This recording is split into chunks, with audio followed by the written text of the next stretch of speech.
صفین کی جنگ کے دوران ایک نوجوان امیر المومنین علی ابن ابی طالب کے لشکر سے میدان میں نکلا کہ جس نے چہرے پر نقاب ڈال رکھی تھی، جس کی ہیبت اور جلوہ سے دشمن میدان چھوڑ کر بھاگ گئے اور دور سے جا کر تماشا دیکھنے لگے۔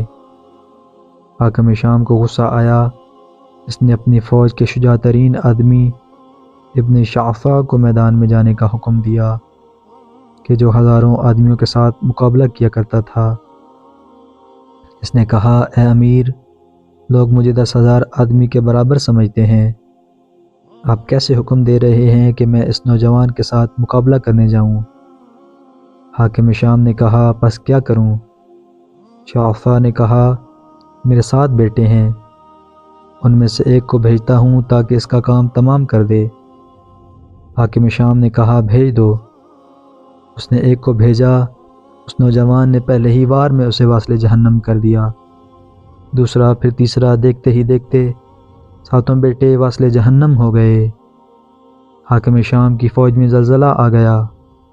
آخرکار خود ابن شعفہ میدان میں آیا۔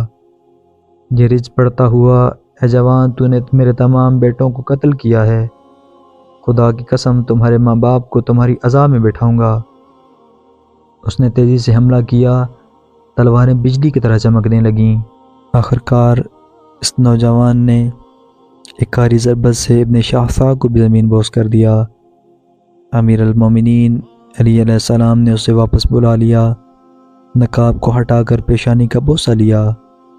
ہاں، یہ نوجوان، یہ قمر بنی ہاشم، یہ 12 سال کا عباس، یہ شیر خدا کا شیر تھا۔